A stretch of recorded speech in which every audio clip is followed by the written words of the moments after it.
Hello, everyone, and welcome to the weekly show, season 4, episode 1. That's right, we are back, or I am back, with the weekly Warhammer 40k show that I do mainly for Patreons. That's right. Usually every Friday, I do this show for patrons where we go over patron questions. I have like a list building clinic called the List Crunch.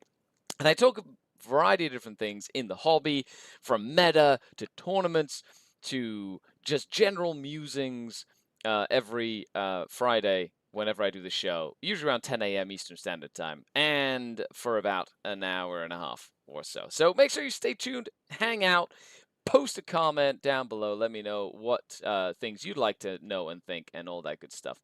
And we're back. I'm back from the World Team Championship where I played for Team Canada at the highest level of Warhammer 40k. I am just about getting ready to go to a variety of different events. So we're going to be talking about that as I continue my ITC journey to the #1 spot. And yeah, doing lots of hobby, playing lots of games, trying to build community on the patron Discord, hobbying, just I don't know. I've been doing great. Hello, everybody in chat, and Tomic, what's going on? And Jason, what's going on? You'd love to see me do competitive kill team, and definitely something I could probably dive into for a season when I'm not looking to try and be #1 in 40k at a global scale. Which is definitely like a humongous endeavor. I'm currently 15th. And as soon as they fix the Tacoma scores, which there's some issue with like soft score BCP paint scores or something. I don't know the explanation that they were giving me. But they were like, I don't know, it's just messed up. And they said as soon as they fix it, they'll fix it and it'll go up as soon as they can. But it is what it is. Yeah, because it's kind of crazy. Yeah. Anyway, right now I think I'm sitting at like 15th or 16th global for the ITC rankings, and I've done that with with current Dark Eldar, may I add, which I think is just I'm 8th now. Yes, they did put my Tacoma score in top 10, baby. I am currently 8th spot globally. Tacoma. There you go. That's amazing. I knew I was going to jump up. That's awesome. Nice. So Tacoma went in. Everything went in. I still have 1, 2, 3, 4, 5, 6. So I've got 2 scores that I can really kind of work on, which is the Dallas Open score and my Manchester score, which I have LGT and LVO to kind of switch out. And then I've got WCW to try and cement the #1 spot. I'm feeling great. Feeling great, folks. So it does feel good. It does feel good. Oh my gosh. Yeah, there we go. Top 10. Screenshotted. There you go. You saw that live. Nice. Okay, so the way this works, we got a Q&A, which we'll get to in a second. I have patrons that submit a question whenever I do a show. I've got like a cool little thread in the patron Discord, and we go over that stuff. I'll answer questions. We'll have discussions. I'll also answer all your questions in chat. So if you're brand new, welcome. Thanks for coming to hang out. I'm sorry I don't have a battle report this week. My battle report essentially got had to cancel because of family stuff, which it's okay, it happens. Which means that because I didn't really have enough time to sort of like set up something else. So it is what it is. So I'm sorry. I'm sorry you don't get a battle report. I'm going to try get one set up for next week. But next week is also going to be tight. I am putting up the patron like practice games. I have another one to go up this Monday, so make sure you stay tuned for that. Those are full-length TTS matches that I tend to play for practice, coaching or practice, and I post them up for the Scourge, Trueborn, or the Incubi.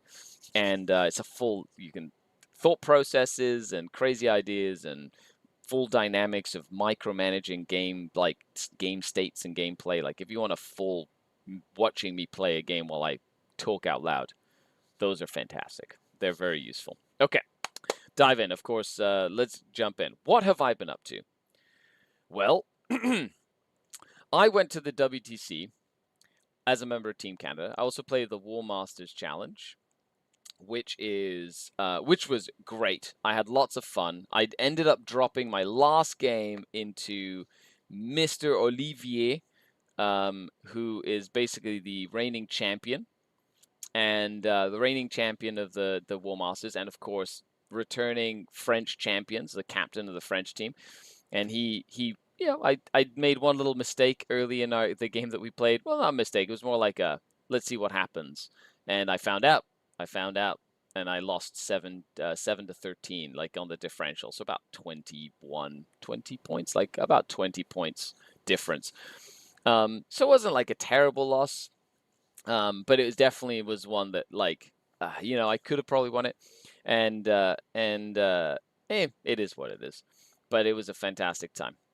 And then went to WTC, and Team Canada played a fantastic tournament. We ended in 8th place. 8th place. Like, that's awesome. That's insane. Like, in terms of Canada, because that's the best we've ever done. We played against Germany in the final round. Germany beat us soundly. Well done to them. And they catapulted to 2nd place. And then we went to 8th. So we were playing for a podium spot, which is a big deal for us Canadians, because of the fact that it's the first time that the team has had a chance to fight for a podium spot. And it's my 5th time on the team. It was super fun. I had a blast. And if you ever have a chance to get involved with your national team, I highly recommend you try get involved. Like, yes, national teams, like every country has their own system. Sometimes they can feel a little cliquey. Basically, historically, I've kind of noticed that it's not like a one country thing. It's a lot of countries sometimes feel like there's a clique of the team and they only pick friends or whatever. But like every team is developing their own system and trying to like build the best team possible.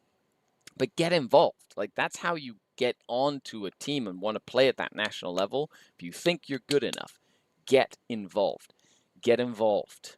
Fundraise or get on a Discord or help them practice or like do stuff that gets you involved with the team. Follow them on social media. Encourage them. Like be a banner bearer for your country's team. And it's a great feeling. So. But it's awesome. Yeah. Other than that, if you don't know, if you're just hanging out, I'm Skari. I play Dark Eldar. If you didn't know, I also have Black Templars. I just see this. Oh, guess what I'm going to play in my local league? I'm going to play my original Black Templars. Pretty zealous Crusaders. Yeah, I'm actually really excited to run them at my local league. I ran AdMech last time. Black Templars this time, and normally I do Dark Eldar, but I play so much Dark Eldar that it's like, sure. Blackberry says, "Hi Scar, I'm really enjoying Reaper's Wager and won my first game with it the other day. Very cool. I really like the versatility it gives me. Yeah, like from a Dark Eldar perspective, when it comes to like detachments, Reaper's Wager has been the most versatile detachment. I like having the crazy stratagems in my back pocket where you can kind of just any stratagem you kind of need in the moment. The only one that's kind of crappy is the 2 CP reactive move for D6 inches, which is like very silly, but if the solitaire uses it, it gets 6 inches. Like any Harlequins get automatic movement on that as well. So, delicious. Okay. So, let's dive in to the show. First things first, what have I been up to? WTC, talked about that. I've also been doing a lot of hobby. So if anybody caught a picture, this is my Terminator Captain, my very cool Terminator Captain, which I'm trying to mimic to my old Terminator Captain. So you can see, boop, they're like twins already. More like the colors that I'm trying to get on like their pauldrons or whatever. Anyway, Marshal Augustine, old school metal model, first Terminator captain I ever had, and a new revamped, big sized Marshal Augustine for games of 10th edition and moving forward. Hello, Joshua. What's going on? Hope you're having a good day as well. Thanks for coming to hang out. And on the note, this weekend, so right now, after the show, I basically packed the car and I'm driving up to Ottawa. I'm playing at the Capital City Bloodbath, which is the second GT I ever won in 2018. Yeah, 2018 was when I really started playing 40K competitively in the scene, if that makes sense.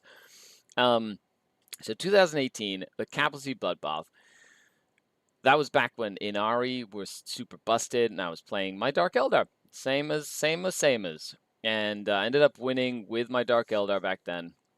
And I'm going back, but this time I'm taking a very silly list, right? So I'm taking a list, an army list, with 4 planes. Now, I did post this list on the Instagram and different couple places in the Patreon, but 4 planes. 2 Void Raven bombers, 2 Razorwing jet fighters, 2 units of beasts, 2 Scourge units, 2 Chronos, 2 Mandrakes, so it's a lot of 2s. But it's 4 aircraft. I've played it this week alone. I've already played like 4 or 5 practice games with it, which is insane considering. I was like, I took a week off after WTC and I didn't really do much. And then this week I'm like, games, practice.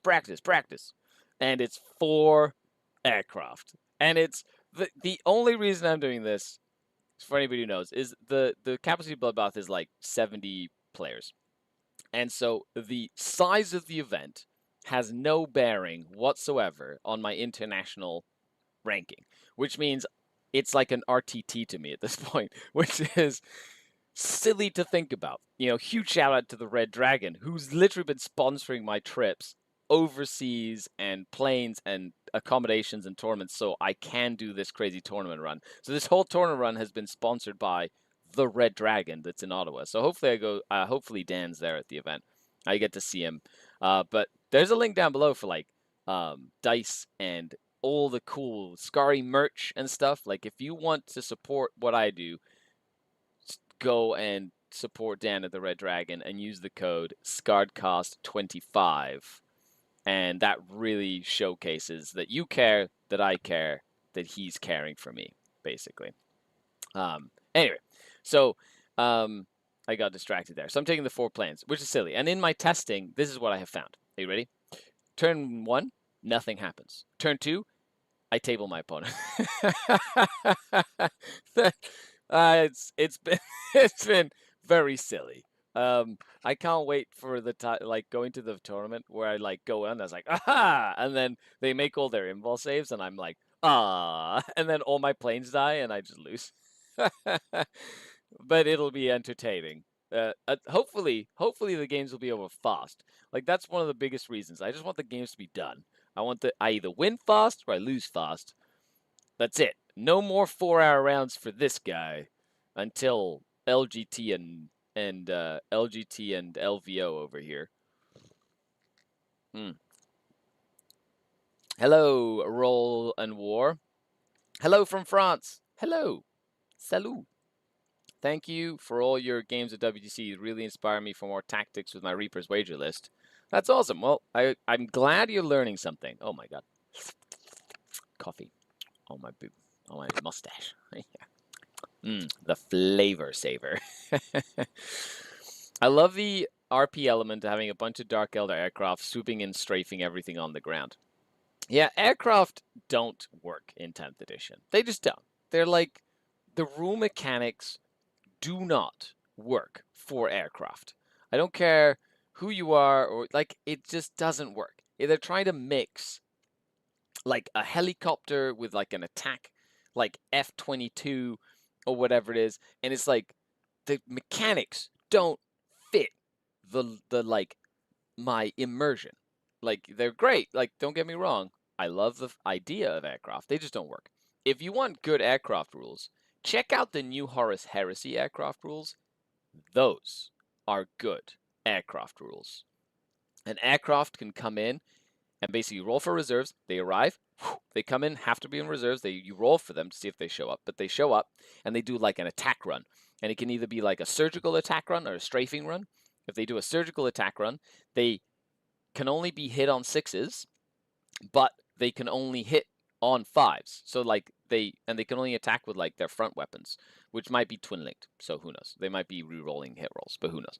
So you come in, you have a less likely to hit, but you're like just coming in at a dive, which means your opponents can't really target you very well.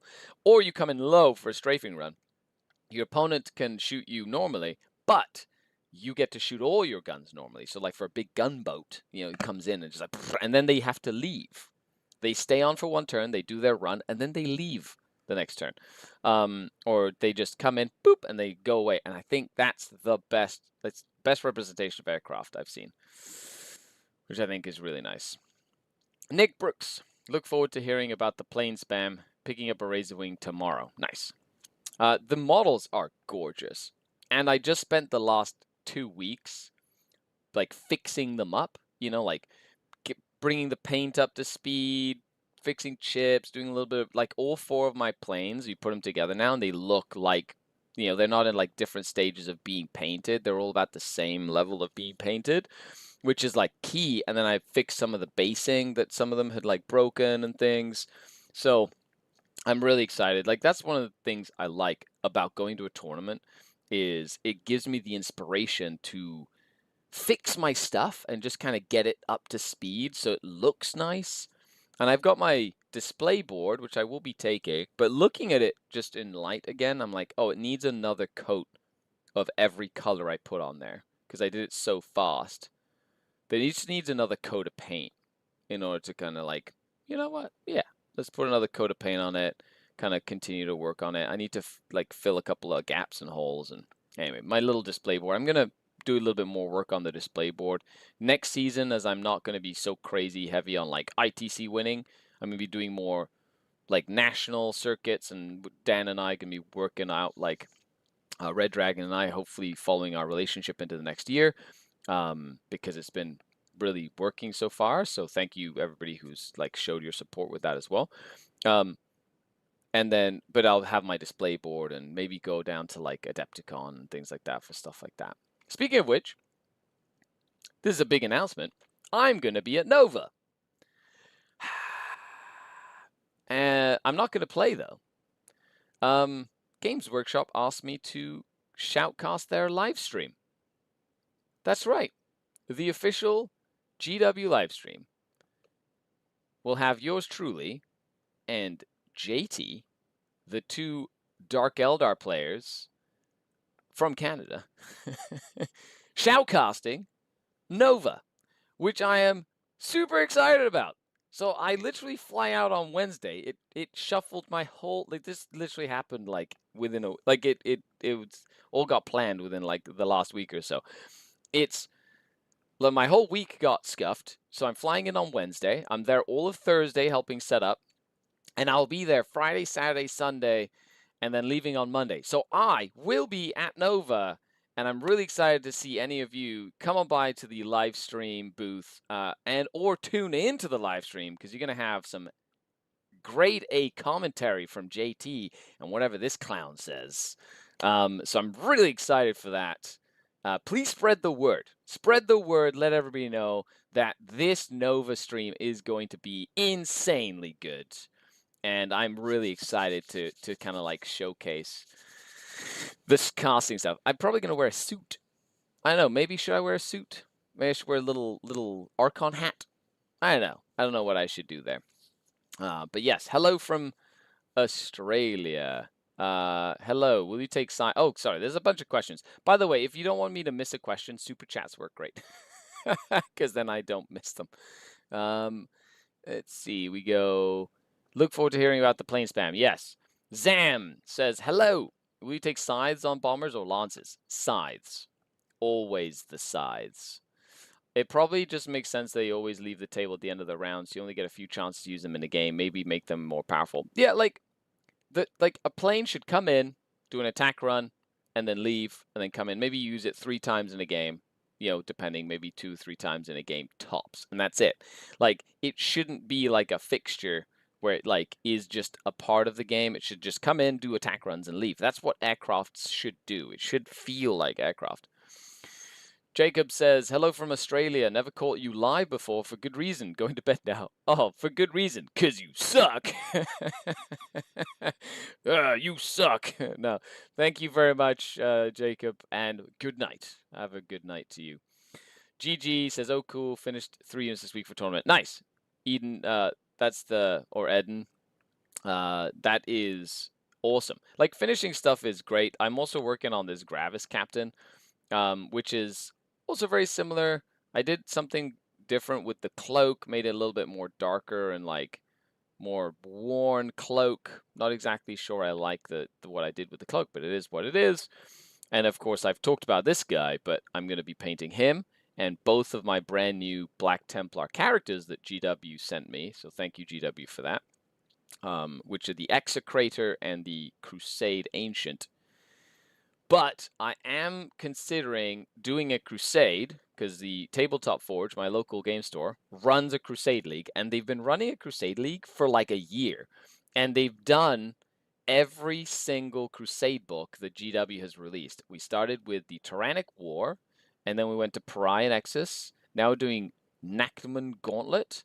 Then we're going to be doing the Armageddon Crusade, or the Armageddon book. Is there another one? Oh, there might be another one. And I'm probably for Armageddon going to be running by Black Templars. And the theme of my Templars is going to be Ancients everywhere. So I'm going to run the Ancient detachment. I'm going to have all of the Ancients. I'm going to have a Terminator Ancient. I'm going to have a Company Champions Ancient. I'm going to have a regular Ancient. I'm going to have a Crusade Ancient. I'm going to have a Blade Guard Veteran Ancient. I'm going to have all of the Ancients. And it's all going to be about little banners. So that's the theme in my head. As you can tell, I play competitive. Number 8 in the world right now, okay, for all of you, right? But I love Crusade. I love narrative gaming. It's so much fun. And if you ever get a chance to play some narrative, just turn off the competitive and play some fun narrative games. And honestly, it's like super, super entertaining. Grants, man, here's hoping we get a Dark Eldar Codex Revolt Nova. Would be perfect. I cannot tell you about. I don't know anything about that. Nick, sounds like Drukhari reveals. Wear a tux. You should wear a skin cloak. I don't know if the sponsors would appreciate a skin cloak. Hola, Daniel. Un saludo, amigo. Sepian Wang says, hello from China. Hello. Excited about the new dry codex, the Dark Eldar Codex. Yeah, it's gonna be good when it comes out. Wear a Canadian tux. That's funny. I don't actually own a Canadian tux. Oh, I also just finished building my first 500 points of Drukhari, says Salad. Going to be doing some small games, some 2v2 games, get a feel for the army. Congrats on number 8. Thank you. Number 8 in the world. Innis, I'm coming for you. Josh Roberts, he's won like every big game he ever goes to, but he's definitely he's a GW employee. They've very specifically stated he shouldn't be up there just for conflict of interest stuff. Nerf Skari, not Drukhari, which is something we're putting on a t-shirt. The Stutter Scrub podcast that I'm on with Dustin Henshaw, we're setting up an online store so you can actually get all the silly t-shirts and quote stuff that we have. There's actually one that says, I'm doing my effing job. On like a mouse pad. It's really funny. So we're literally setting up a little store so anybody can order stuff from the podcast and random stuff that we come up with. And I've asked Dustin to make a t-shirt that does have the Nerf Skari, not Drukhari on it. Just for all of you that want to rep that t-shirt. Tony says, greetings from Smoky Mountains in Tennessee. Congratulations on the 8th. That's huge. Thank you, Tony. Really appreciate it. I do coaching, by the way. That's right. You can also learn all of the things that I know. Just hang out on the Discord, and if you want to support me, Patreon is the best way to do it. Okay. So with that, let's dive into the meat and potatoes of the show. Normally, I talk about myself for about 15 minutes. This time was about half an hour. So thank you for hanging out. While we did that, we're going to get into the questions. We're going to have discussions.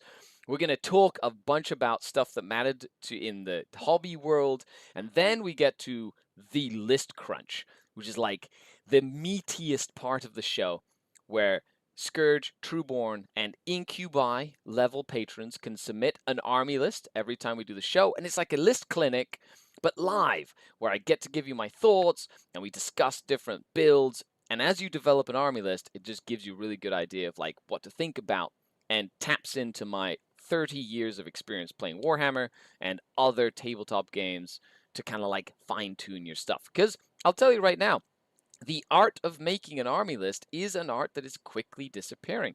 And that is because it is too easy to make a list and it's too easy to copy a list that has already worked in the current game. So, with that, follow your heart and make your own list and make it vibe with you. Or copy something and then turn it into your own, which is totally viable as well. And here I am on my little soapbox for the next little hour or so. So, let's dive into the show. If you haven't already, make sure you like the video and leave a comment down below. Thank you for sharing this video with folks and keeping it alive. Since I don't have a battle report this week, that would really help actually. Just like promote it to friends or I don't know, tell people about it. So let's jump into the questions. These are from patrons, which support with their money, which also members can also put stuff into. So Franco says, "Hi Scary." Hello Franco. "Since the new points change for Dark Eldar, for Death Guard and Knights, I expect a lot more Thousand Suns. I really struggle against Thousand Suns because I don't know what to do. When I go out to try to kill their Magnus, it usually survives, thanks to rerolls and the blank strat. If I stay passive, it backfires, thanks to their mobility, and ability to go behind walls. I usually play Eldar / Drukhari, so I'm fast but fragile. Do you have any suggestions? What kind of units are really good against them? Thank you." Well, Franco, great question. Now, I have not struggled in 2000 Suns. Like, my Reaper's Wager list loves playing against Thousand Suns, like if you're playing the Reaper's Wager list specifically. And I think one of the most important things to understand is that you have to... So, one of the most important things against Thousand Suns in general is you have to spread out the screen. So you have to take up space on the table and prevent them from teleporting wherever they want, especially with the crystal. That's the number one. Like, yes, they get their double move. And the thing is, there are like 3 or 4 archetypes of Thousand Suns sort of lists. You've got Magnus without Magnus, right? So there's some with Magnus, some without. Usually the ones with Magnus I find a little easier to play against because Magnus is such a huge investment in points. And then you've got ones without Magnus. Then you have ones with Vortex Beasts and without Vortex Beasts. I also find ones with Vortex Beasts a lot easier to deal with because it gives like Dark Lances something to really target, which is good for me. And then you have like either lots of Zangors or few Zangors, and then lots of rubrics or few rubrics, and then the characters kind of change. And then you either have bow goats or no bow goats, and then you have either lots of like Zangor, like infantry, or like depending, like, and there's a mix in between there. And sometimes they have spawn, sometimes they don't. Sometimes they have a rhino or 2, sometimes they don't. So I'll tell you that. Okay. The internet's back. I don't know what was going on there. Internet has returned. Silly internet. Okay. For a second, it freaked me out. I was like, this stream's gonna die. I was like, no, don't do it. Don't do it. So, the key is screening out the board, keeping the opponent in front of you. Yes, they have their double move and have their shoots, but the thing is, damage output against Dark Eldar, or Eldar specifically, is largely irrelevant because anything will kill you. If you have 5 Cabalites, or a Venom, or 3 Grotesques, or a Chronos, or 2 Talos, we're not that durable, and anything can kill us, which means it's not about the only way you mitigate damage is by hiding, right? And yes, Magnus can move relatively quickly, can like see you with the tip of his wing, can like shoot stuff down, but it's like using the footprints and the layouts of terrain effectively to prevent that from happening, number one. So you have to get good at putting your units in a place where they are truly safe. And then you have to take up space on the table to only let your opponent kill the things that you want them to kill. Now, as for things that are very, very good, into Magnus specifically, if your opponent gets hyper aggressive with Magnus turn 1 or turn 2, you should win that game. Because yes, you focus on Magnus, and the key is understanding how to kill Magnus effectively. Yes, you can shoot Dark Lances. Yes, you can shoot other guns, and yes, he's got his saves and his blanks, so that's less efficient. The most efficient way to kill Magnus is by doing like lots of volume with lethal hits.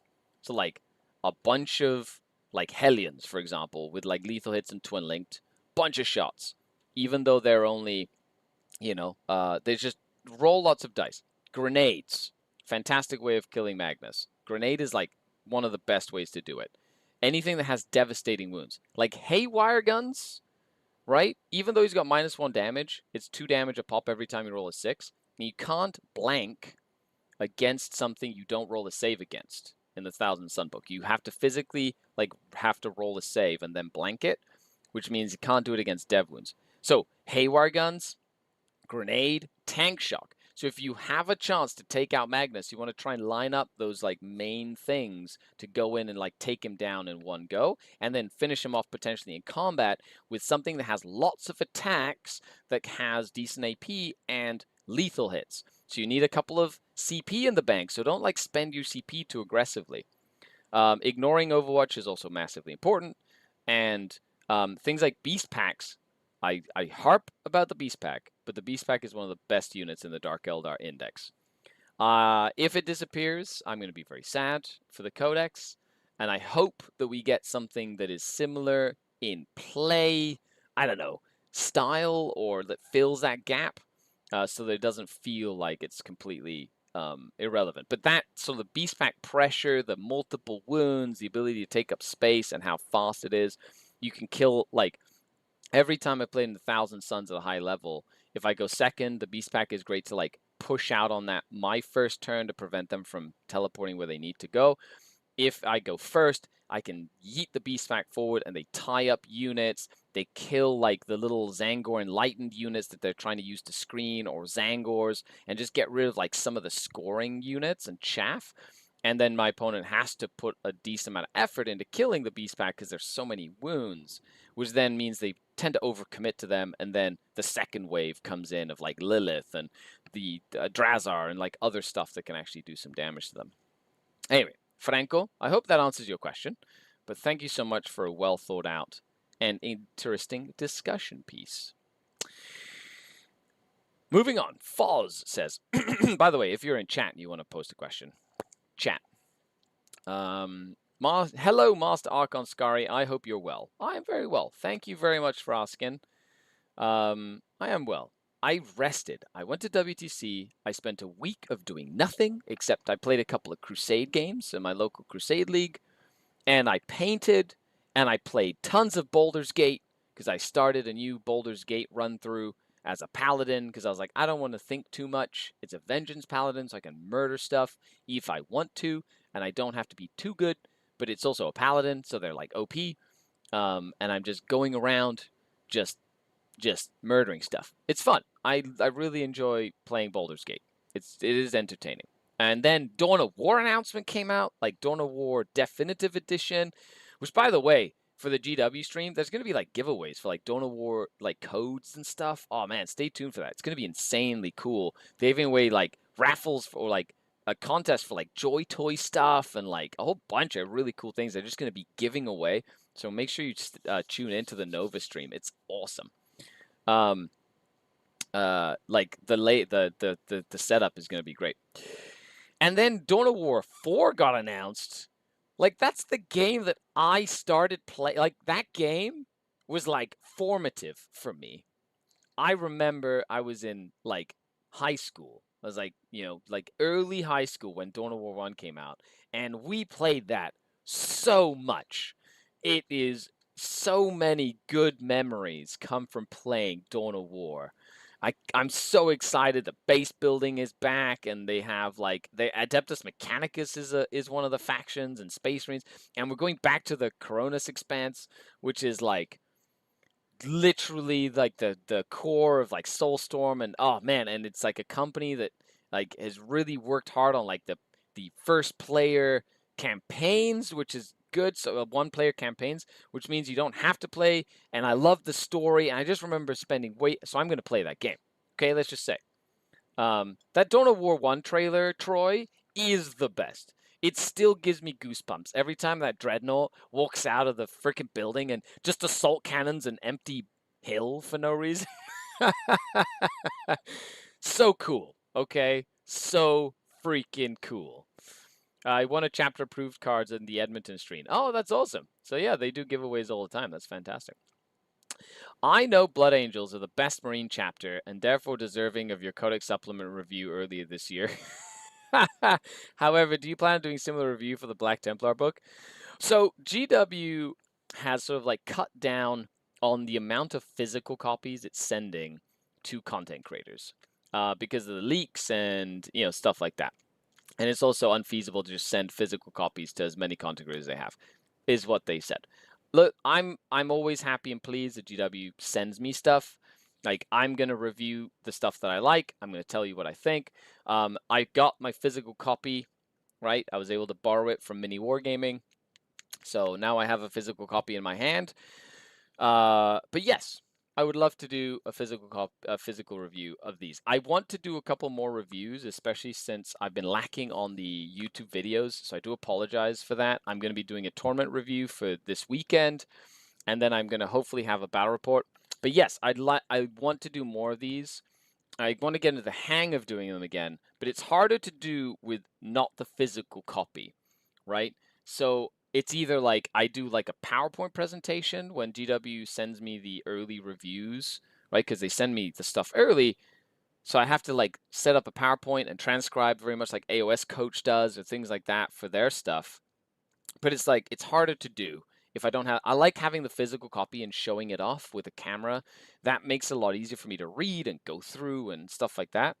But, if you want to see more of these, yes, let me know, harass me. I'll try and make something happen. So Foz, I also need to do another, I need to do an Eldari one. Like, I'd like to do them. I'd like to be known for more, like, I know what I'm talking about. So I'd like to tell you what I think so that you can take it and do as you wish, right? Like that 5-hour index review I did for the Dark Eldar still is like the most watched video I've ever done on YouTube, and it's still going strong. And it was a long time. It was a 6-hour video. That was an insane video, but people really liked the information. So I feel like having that as a resource for multiple books would be very useful for folks. Quizm says, "Hello, dear Scary. Hello. Finally, season 4. I know. So for anybody who doesn't know, the weekly show used to be 2 shows called the Monday show and the List Crunch, and I merged them into one show called the Weekly Show. And I do it usually every Friday, unless I'm traveling for an event like at Nova this weekend or next weekend, so it won't be like a show. And then I do the Q&A and I do the List Crunch, usually for patrons only, because it's a patron thing. Like, it's supposed to be an exclusive. Every once in a while, I open it for all of you to get really jealous about it and to encourage you to support me on Patreon. Like, the lowest tier is Urgle. You can be an Urgle, skulking in the shadows. And it's like, what, $5 a month or something. Anyway, whatever it is. It's the link's down below. Kiss me. Okay, there we go. Very close. Well, I try. Many questions here, but I'm so new, says Tony. Only played a few games with friends' armies. Will play my pay first before really going wild. I have too many to take up other people's time who haven't. Oh, that's fine. Don't worry, Tony. Like, we're a community here. And as much as I'm like paywall or whatever, that's only because it's my job and I need to put food on the table for the family and pay for bills. But I will always be there as a resource for anybody. And I try and be as inclusive as I can with the time that I have. And and I know that it's hard for me to reach out to everybody, but message me on Discord or Instagram, usually the best way to get in touch with me if you have a question or anything. And of course, yes, I do spend most of my time on the Discord when I can. But Discord, joining the Discord is free. You can be a rogue trader. See, the Dark Eldar theme stays true. You don't get all the perks from the Discord, but you get to hang out with us. Okay. Moving on. Man, this is going to be a longer show than normal. This is good. I like it. I feel like I have a lot of stuff to say this time. Spencer says, Scary, how do you typically deal with the massive 3-wound infantry we're seeing out of Templars and World Eaters? The 4-wound ones line up well with most of our melee output being 1 or 2 damage. 3 is such a weird breakpoint for everything but Talos. Yeah, it is. There's a couple of ways I deal with 3-wounded infantry. One of them is Dark Lances, because it's minimum 3 damage. So, like, Dark Lances become the just kill 3-wounded infantry weapon. Another is Drazar. It's one of the reasons I have Drazar in my Reaper's Wager list, is every once in a while I need him to use his 3 damage profile. And if it's like 3 wounded infantry, I'll do stuff like, when it comes to, and then the key to killing 3 wounded infantry is making sure you take your attack order of operations seriously. Because a lot of people just kind of roll their attacks willy-nilly and don't think about how to efficiently get the damage through that they need. So, for example, if I had a Cablite squad with an Archon that's shooting at a 3 wounded infantry unit, everybody has 3 wounds, right?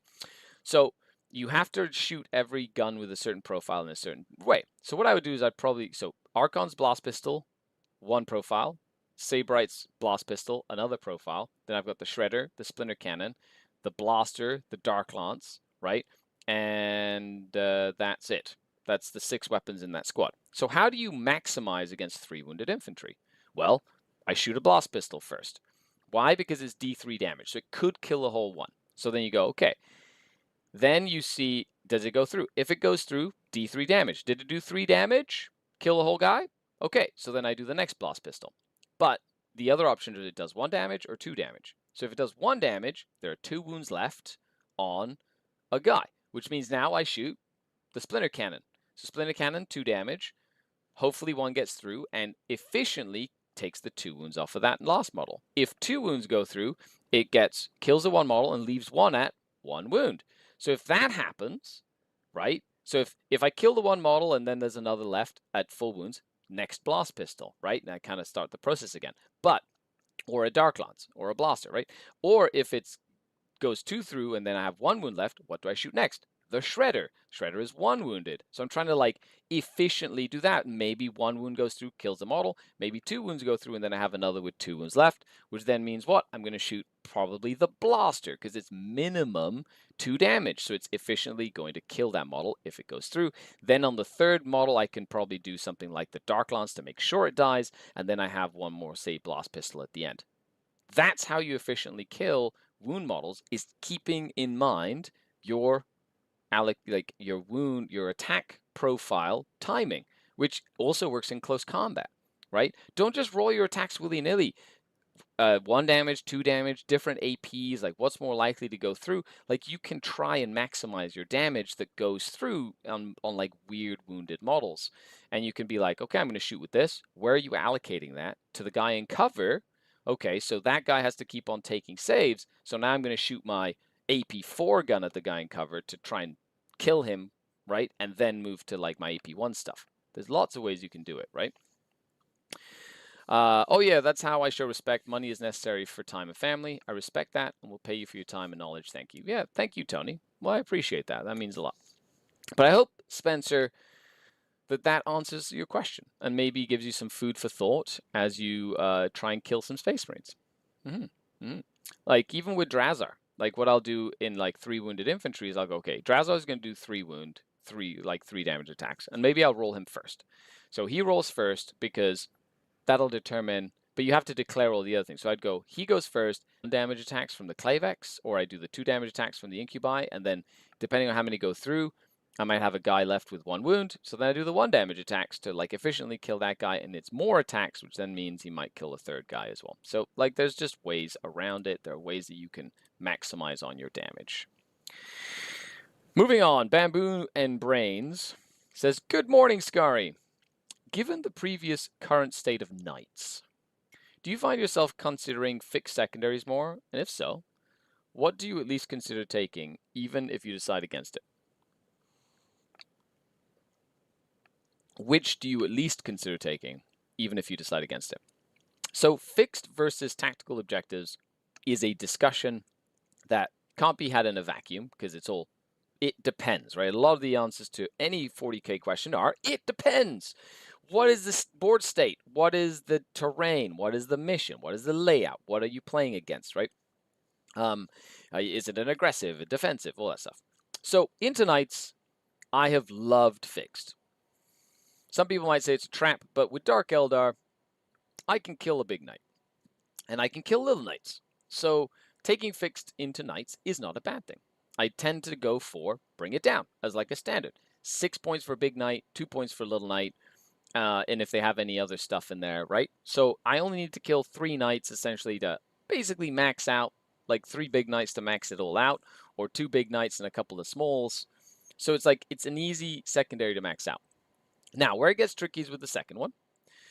A lot of the times you can go for Assassinate, which then means a big knight is worth 4 Assassinate points and 6, which is 10 points, right? But you kill 3 big knights, that's only 12 Assassinate points. So you have to make sure, because killing 4 big knights is like, okay, that's a tall order. You can kill 3, 4, depending on how the game goes. If it's going well, it's a win more thing.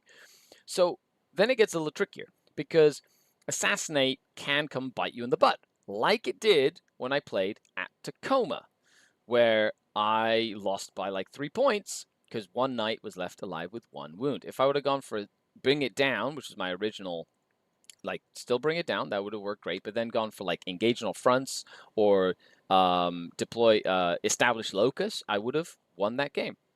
So I learned that lesson, and then at WTC, there were a couple of games where I did take Bring It Down, but then I took something else because I didn't want to have to kill them for the Assassinate points. And it was a less focused on killing, and it's like I had one thing where I could move with it, whether it's Engage. So Engage is a good one. Behind enemy lines is an okay one, depending on the deployment and how many units they have to screen. Establish Locus is fantastic because you can just get 10 points for doing it in the middle every turn, or if they leave their backfield open, you get 4 points, like happened against my Chaos Knight game against Hong Kong, where I took Bring It Down and Establish Locus, and I got like max points basically because of the fact that he didn't have enough units to screen his backfield because he's playing Chaos Knights, and I was able to just like put a little unit back there and get 4 points pretty much every single turn. And then killing knights is just killing knights, which is what my army does. So I was able to mix those two. So a lot of the times, there's one very key one, and I would never, other than like if they have like 5 big knights, I'd be like, okay, well, I try not to do 2 kill ones. I'd always do 1 kill one if it's almost a guarantee, and then 1 that is like non-interactive that your opponent can't really stop. So Engage on all fronts is a good one. Establish Locus is a good one. Behind enemy lines is an okay one if you have the means to get back there, but be careful because they could screen you out. So as long as you're either fast or they don't have enough units, or the deployment is weird where it's easy for you to get in. Like table quarters, very hard to get behind enemy lines if your opponent doesn't want you to. But something like Dawn of War, right, all the way across, or Sweeping Engagement, a little easier, as well as Hammer and Anvil or Linchpin, depending on how many models they have, right? So that's always a consideration. Yeah, but those are the things that I consider. As for things like, you can also consider something like Storm Hostile Objective, right? That's not a bad one, but that can be tricky because your opponent can go and contest an objective to stop you from scoring it, and then they don't technically hold it, which then means you can't flip it for Storm. So, like, you have to be careful with that one specifically. It works well on something like Terraform, where they have to control the objective to counter Terraform, So they have to get on to terraform, and then you can take it back and terraform it back and get a storm hostile. So there are certain missions in which it works well, but if they decide not to, then you're just going to get a bunch of terraform points and probably win anyway. So, that's the kind of thing that I think about as well. Phil Gagnon says, oh, that is something to remember. There's a Black Templar who determines what weapon he's swinging with after he's swung with one. He swings with fist and decides to swing with power chainswords. So yeah, so when you're declaring your attacks, every model in the unit has to declare what profile of weapon they're going to use and at what they're going to swing it at before you roll any dice. So you can't choose, like I cannot choose Drazar's weapon he's using after the incubi have attacked to then pick the best choice of weapon. I have to make that choice before I roll any attacks, right? So it's important to note that when people declare their attacks and when people have different profiles, they need to declare every weapon to wherever it's going and which profile it's going to be shooting. So, like, if I'm playing a newer player, I play a newer player and I played a newer player who's just learning how to play his Ultramarines, for example. And so he had a Lancer and he's like, I'm going to shoot at your Venom.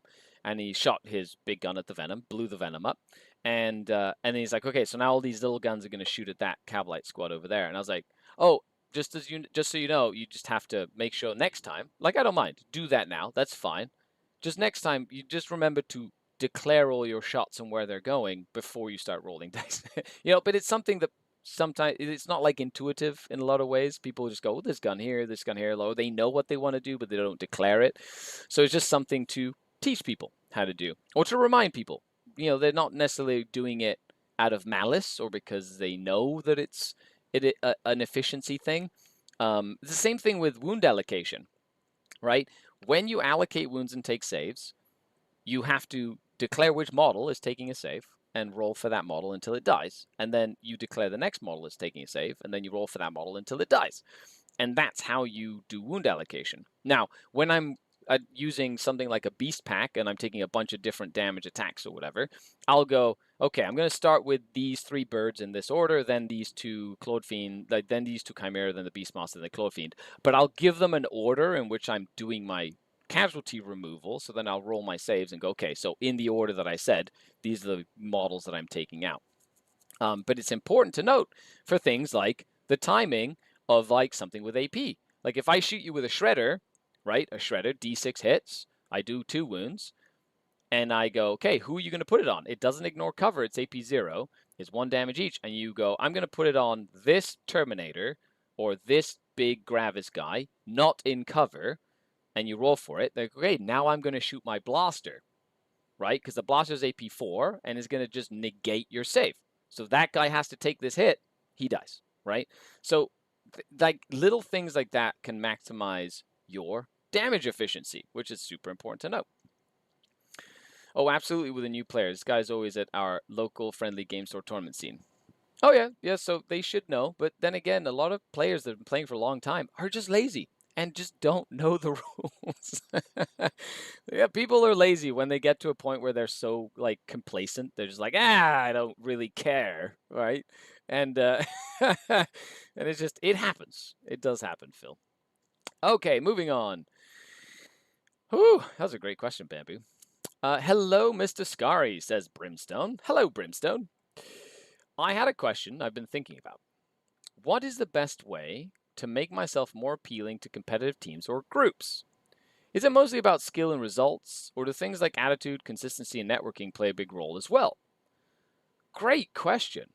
So it depends on the team, right?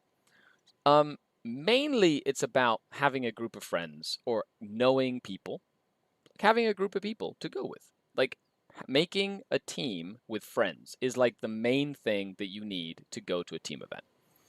Teams that are well developed tend to have multiple members, and then they'll either have an A, B, C team, depending on how big the team is, and they will select a select group of people to go to a tournament, or we'll have different teams sign up for a tournament, and they'll have their A, B team, their A team, B team, C team, that sort of thing. And that's more performance-based. But the main thing is have a group of friends and sign up to a tournament. with your friends and go without caring if you win or lose. Just go to have a good time and experience it. And the more you get involved, the more you're going to find teams that like say, hey, you play orcs, right?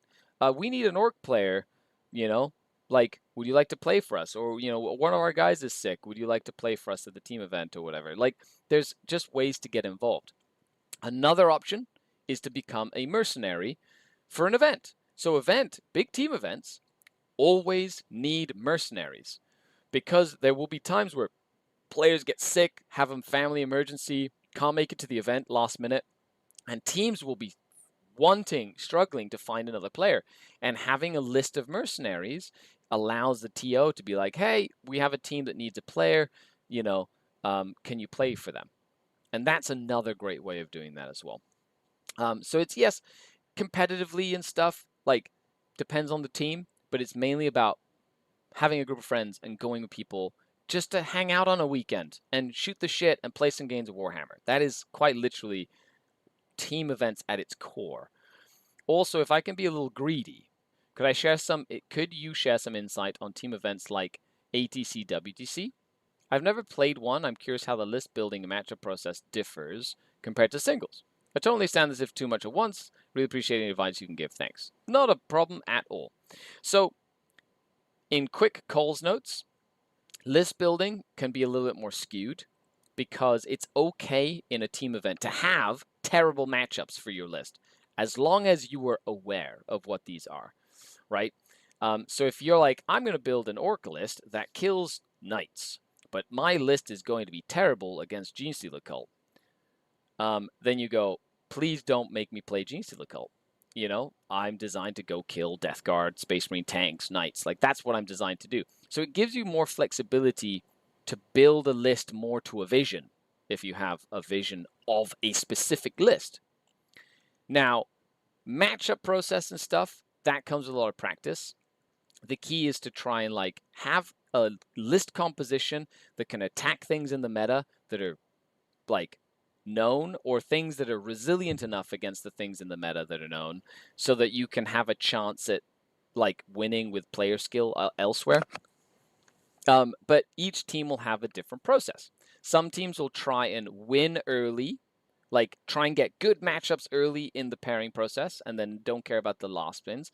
Others try and clog up the start and then try get the best matchups at the back end of the pairing, so they get close, and then they go for 4 wins at the end to try and solidify it.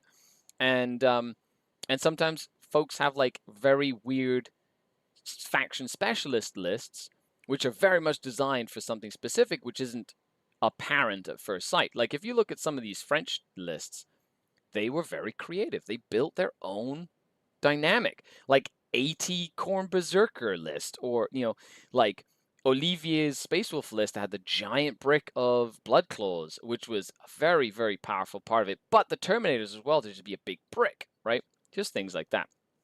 And so understanding what you're trying to do, either defend or attack, and into what is important. So you can have a matrix that has a couple of reds, a couple of please, I was designed for this, please put me in these, a couple of yellows, which it's a game of Warhammer, right? And then some that are this is swingy. If I go first, I lose. If I go second, I win. If I go second, I win. If I go first, I lose. It's good to identify those.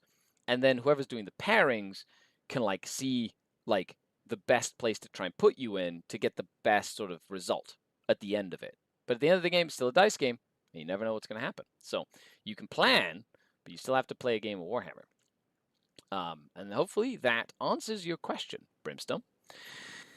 So many players play 40k and have never read the rules. Yeah, 100%. Or players who've played a ton of Warhammer and haven't read the new rules and don't keep up with the rules because they've played for so long, they just shrug their shoulders and go, what could be so different? I'm guilty of that sometimes, until somebody's like, no, that doesn't work that way anymore. I'm like, silly 3rd edition Warhammer getting in my head. Morning meeting got cancelled, so I get to make it live. Hello, Miles. Welcome. Thanks for coming to hang out. Great question, Brim. Moving on. Danny Codd says, in your opinion, what will be the meta after September data slate? Have no idea. Do you think we could expect some new Eldar units go down? Nerf Liam, not Eldari. He's also stealing my hashtag? Madness. No, I have no idea, to be honest. Like, we saw a shuffle in the points for Chaos Knights, Knights, and Death Guard. Are they... That's just a quick fix. I don't think it fixes anything, really. I'm very curious to see what they do. If anything, I would think that there's probably going to be a change or a fix to the challenger cards. That's been the most sort of like polarizing element of the chapter approved mission pack. So I think that they're going to maybe tweak some of the missions in that sense, mainly how challenger cards work. I wouldn't be surprised because they've kind of adjusted that every time, whether it was gambits or secret missions or now the challenger mechanic. So I feel like they're going to do something with challenger mechanics. And then as for that, like, I don't know, because like Eldari are okay. Like they've started to be like, you know what, let's just let people play the game, and they're only really tweaking stuff that seems to be an issue, right? And right now Eldar are not an issue. Eldari are not an issue. Maybe like if you see 30 swooping hawks on a table, I could see them being like, you know what, maybe we'll make like the 10-man swooping hawk unit like more expensive to like curb the 30 swooping hawks, which can get a little oppressive. You know, maybe they'll Dark Reapers will go up a little bit. I don't know, but maybe Rangers go down, and like things that I could see things that you don't see very often go down, like Outrider jet bikes, and you know, Wraith Lords and the Wraith Knight. You know, who knows? We'll see. Like in terms of Eldar, and then of course we've got Black Templars hitting the scene. We have new Votan hitting the scene. You know, at some point, what are the codexes we have left? We've got Imperial Knights. We've got that still hasn't come out. We've got Dark Eldar that still hasn't come out. Are there any? Well, Grey Knights are hitting the scene too. The new Grey Knights, right? Right? At some point, yeah, I believe. So like, you've got like a bunch of stuff. So we'll see, because that alone just shakes up the meta. We'll see how that works. You know, it's great. But hopefully that answers your question, Danny. Yeah. Yeah. Other than that, that's it for the questions. Thanks a lot for hanging out. Now we're going to do the list crunch. So list crunch, I spend a couple of minutes on every list. We'll read it, give you my food for thought. Hopefully, if it's your list, you can kind of readjust it. Now, the way you submit a list, if you want to get involved, is first be a Trueborn, Scourge, or Incubi level patron. I post a thread on the patron Discord, on the Denizen Discord, every time I'm going to have a show, and you can post your list there with any questions or comments, and I'll get to it during the show as well. My question, Bamboo. No, I talked about your question, Bamboo Brains. Absolutely. I talked about secondaries and fixed secondaries quite a lot, actually, Miles. I did. I talked about it. I talked about how one of them lost me a game. I talked about how one of them won me a game. And I talked about a couple of... Yeah, no problem, Miles. It'd be there on the replay. But yes, fixed. I'd like fixed. If you have a way to generate CP, right? The only thing that I always miss when I take fixed as a Dark Eldar player is I don't have a way to generate CP, right? So like, I know I'm just getting 2 CP per battle round. So it makes like it's a lot simpler being like, oh, I don't need to be in a position to get area denial, because I don't need to score air denial because I'm doing fixed. And I do that all the time. I'll be like, I pick fixed and I deploy, and I'm like, okay, I'm measuring to try and get area denial and to do cleanses and a sabotage or whatever. And then I go to my first turn. I'm like, I'm playing fixed. So I still sometimes forget about that stuff as well, which is just funny to me. Because you get in such a habit of like deploy so you can score your secondaries, no matter what they are, you know, that sort of thing. Okay, No Nick says, hey Scary, I've got the GT at the weekend as we've discussed. Good luck, by the way. I hope you have a good time. Yeah, in our coaching call, we talked about that. The other lists I'm comfortable with, at least as one can be against knights, but this Tau list looks very irritating. How would you go about pulling it apart? The indirect seems a problem for my Scourge. Okay, so FYI latent detachment. Latent, I don't know what latent detachment is. Shadow Sun, 10 Breachers, 10 Crew, 10 Pathfinders, 2 Stealth Suits, Vespid, 2 Crew Talks. Are they singles or one Ghost Keel, 1 Hammerhead with Indirect, 1 Piranha, 2 Piranhas, 3 Riptides with Indirect, Sky with Indirect, Devilfish with Indirect, yeah. Do you know a good source that concisely explains how to fix and tactical objectives, area denial, and all these things? I can't make sense of it in the rules. How fixed and tactical objectives? How fixed? I don't understand your question, Blackberry. Cow yawn detachment. Ah, hello, Nick. How it works. Well, we'll talk about that in a second, Blackberry, but you mean how does what work about the secondaries? So, Nick, so number one, the thing that I go here is, okay, whenever so yes, indirect is very annoying. The key is I don't think they ignore cover anymore. I think they like indirect and shooting out of line of sight, hitting on 4s, they're going to hit on 5s. So they're hitting on 5s, and a lot of the time because they can't guide your Scourge, and then they're wounding on 3s, and then you get 3-up saves on your Scourge. So it's like, yes, they're like, they've got 4 things with indirect. They'll chip damage to your Scourge, but it's very much like when you're playing against Chaos Knights. You have to deploy your Scourge, because if you don't, your opponent's going to get very aggressive in the midboard, and you don't have the guns to stop them from just overtaking the midboard. So that's the number one thing, is you kind of have to deal with the indirect. It is what it is. They're going to shoot you, but if they shoot your Scourge, they're not shooting your Mandrakes, and Mandrakes score points. They're not shooting your Venoms, and Venoms win you games. They're not shooting your Cavalite Warriors sitting on your home objective, and that stickies your home objective and helps you win the game, right? So at the end of the day, you kind of have to deal with it. The best way to deal with it is range. Don't forget that they have a limited range. They don't have the board of range, so just measure your ranges. Another thing is, if this is a list of somebody at the event, you are not playing this list yet. So I don't like wasting any brain power on any list at any event. I don't. I don't look at lists. I don't care. I don't waste stress or brain power on will I play it? How does it play? Like nothing like that. Like I know generally into Tau what I want to do, so that kind of helps me out. But until I have an opponent across from me at the table, and I've read their list and seen their army list, and I know what the mission is and what the deployment is, then I make a deliberation. Because until then, there's no point. If there's 60 players or 80 players at this event, there's a 1 in 80 chance that I play them round 1, and then maybe they lose their first game or second game, and I never have to play them. So why did I waste my brain power thinking about it? Hello, Barnyard Wargaming. Hello, friend. It's not clear to me why you take fixed if you get a CEP from tactical. So we'll talk about that in a second. Most handsome Canadian Drukhari player on the internet. Why, thank you. Thank you. It's the beard, you see. Congrats on your 8th spot. 8th. Yes, I'm 8th place global. Top 10, baby. With Dark Eldar. With shitty Dark Eldar, everyone. Don't you forget it. That's right. It's like a dog walking on its hind legs. You don't say, how could you walk on your hind legs better? You go, oh, shoot, a dog walking on his hind legs. That's pretty cool. So, that's right. Thanks, man. Really appreciate it.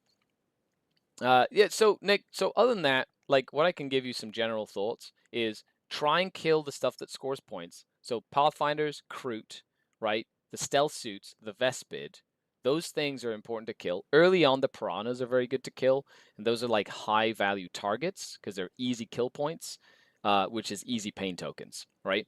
And don't forget that you can play a non-interactive game. A lot of their guns need line of sight, so you can use the buildings to just hide.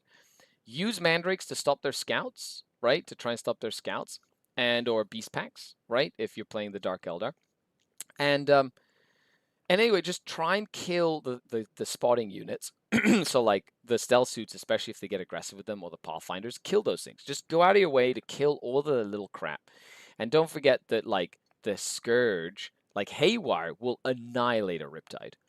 Like Haywire just nukes a Riptide from live to dead. And Dark Lances are really scary into them as well.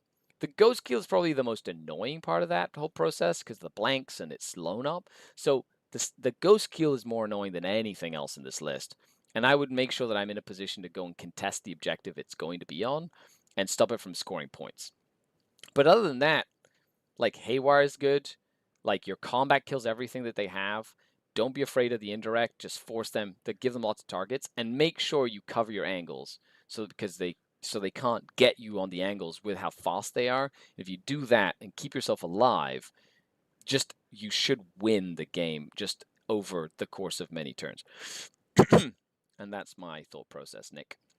Hopefully that helps. Moving on. Kit says, congratulations at the WTC Team Canada. Thanks. I had a lot of fun. I played 13 super high-level games in 5 days or 6 days. 13 games. I averaged more than 2 games a day. It was excellent. Had lots of fun. Loved watching your games. I was on stream a bit. Yeah, I was on the Vesla stream, and I was on War Games Live. They didn't put me on the German stream, thank goodness, because I got absolutely smashed. No, not the German stream, the Poland, when we played Poland. Did not get put on the Polish stream, but I lost that game pretty handily. So, you didn't have to watch me lose against Eldar. I just got absolutely smashed. But I did make a couple mistakes that game. Not going to happen again. Going to get you next time, Poland. My Harlequins were looking sad on the shelf. So I thought I'd dust them off and try to figure out a list concept. Awesome. I also feel honored that they obviously named the detachment after my channel. I'm sure that's what they were thinking.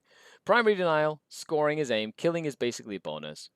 Through and through chip damage, dev wounds, melters, I think there's a bit of everything. Yeah, so the Mask of the Umbral Veil, Ghosts of the Webway. Yeah, I love the Ghosts of the Webway. It's like, if I played elves or like Harlequins, that's kind of how I would play it. Just lots of elves. Eldrad, always useful. Farseer. Does he go with anything? Shadowseer, Solitaire, Troop Master. Cool. So, lots of characters. That's a lot of points in characters, but at the end of the day, as long as you have a plan for them. The Shadowseers are great. Solitaire is okay. Troop Masters are good. I'd probably drop a Farseer and put in a Death Jester because I really like the Death Jester in this detachment specifically. Because he can like come back to life and has a reactive move, so he's a lot more useful. And another lone up is always good. Corsair Voidweavers ×2. They're very good for like some initial skirmishing. Very good. They're annoying. They've got their 4-up invul. Like they're great for that first turn non-committal part of the game. Big Storm Guardian unit for sticking objectives with a Farseer or Eldrad. 1 troop 5, another troop 5, 1 troop 11, another troop 11, another troop 11. Something to note, if you make a troop 12 and then add a character, you no longer give up Cull the Horde. So just something, I guess, the same with the troop. Is this, no, was this, is this a Cull? 10, 11, yeah, so even the Storm Guardians do that. So, oh no, it's 13, you need 13. So yeah, you need, basically, unless you have a Warlocks to go into the Storm Guardians, nice thing to stop your opponent from cycling that card. Just be like, nope, Cull the Horde is over here on the Shadowseer unit that's alone up. You can't go in it. You have to kill this thing, right? Which can be very annoying. Triple Star Weaver and 2 Warlocks. So you got a couple of Warlock Conclaves. They're good. Their Flamers are really good. I see that. I don't think you need that in this list. Personally, I would try and find a way to put in a couple of Void Weavers. Like, you've got short range shooting, but just having something that can sit back and shoot. Woolwalkers are a great choice. Wraith Lords are a great choice, especially because you can convert them to be Harlequin Wraith Lords like back in the day, so it's like thematically kind of works. But Void Weavers or Sky Weavers would be very good just to have some anti-tank killing, so you don't have to rely on the big bricks going in and doing a lot of damage. That's the only thing I'd say, is like the Farseer, like Eldrad is okay, Farseer's okay, Eldrad's good for the extra CP. The Farseer doesn't really fit.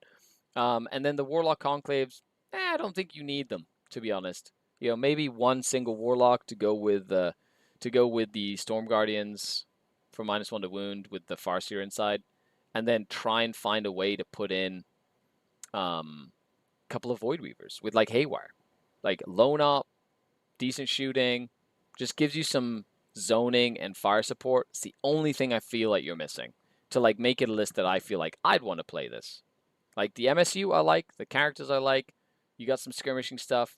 You're lacking some infiltrate, which means that I'd probably want to put in like Rangers or something just to infiltrate them up to stop your opponent from rushing you. And other than that, it's Harlequins, so go forth and have fun. But I'm curious to see how you like tweak the list and maybe with practice, just kind of give me a heads up and we'll see how it develops over time. Moving on. Chihiro. So I really just want to play both a Bomber and Harlequins in the same list. Even if that's not the most optimal way to play Reaper's Wager. I was also thinking about running a Solitaire instead of the Ravager and dropping a player from the troop to make the points work. Don't have to worry about Knights in my local meta, but there's a decent number of Monster, Mash, / Tyranids, and Demons. You don't have to worry about Knights? Well, that must be a nice change of pace. Who in their right mind nowadays doesn't have to worry about Knights? Or Death Guard, right? Which are like Knights a la carte, which have like a million mini Knights running around. For way cheaper than they should be. Still, I'll fight you. Okay, great. So let's take a look. By the way, love a Bomber and love the Harlequin brick. A lot of my early Reaper's Wager lists had a Bomber and had the big Harlequin brick. And eventually I switched them out because of teams. I didn't want to take up the Eldar book for the slot. I wouldn't be surprised if the Dark Eldar Codex just includes Harlequins in the Dark Eldar Codex so that we can just have Harlequins, but this time more like dark-themed Harlequins rather than like light-themed Harlequins or whatever. I don't know. We'll see. That'd be kind of cool. And they have put Harlequins in the Dark Eldar Codex in like 5th edition or 6th edition, so back in the day. So I wouldn't be surprised if we do that again. It would help with the ally thing, you know, like that. You can just kind of use Reaper's Wager whenever. Archon, Blast Pistol, Arc Raider, good. Beastmaster, good. Drazar, good. Lilith, good. Urian, good. Like everything here is good. I can't say anything about that. Cabalites, 10 strong. Blast Pistol, all the guns. Witches, Blast Pistol, Phantasm, good. So you put the upgrades in there. Triple Venom. 1 for the Incubi, 1 to split the Witches, 1 to split the Cabs. Makes sense. 1 Chronos, 5 Incubi with Demiclaves, good. You remember to put the Demiclaves, double Mandrakes. So you have a Ravager, 2 units of Scourge, 1 with Dark Lance, 1 with Haywire, and a Void Raven Bomber. Pretty standard stuff. And then you have a Shadow Seer with Webway Walker and the big 11 brick. See, this is a good list. I have played basically this exact same list. The key here, though, yes, is you are spending 280 points here, and then you're spending 235. So that's like 400, over 500 points on 2 units that have to do a lot of lifting. So with that in mind, I would look at something like the Ravager, and instead of thinking of it as I should put a Solitaire in, which I don't think you need because you got the big Harlequin brick, I would actually look at this Ravager as dropping, well then you have 5 points left over, which makes me sad. Unless you have points left over in this list, which I doubt you do. No, it's 2,000 points on the nose. So like, the only thing I'd like to see is you drop one Harlequin, which is right here. Boop, drop a Harlequin, that's 15 points. Drop the Ravager, so that's 115.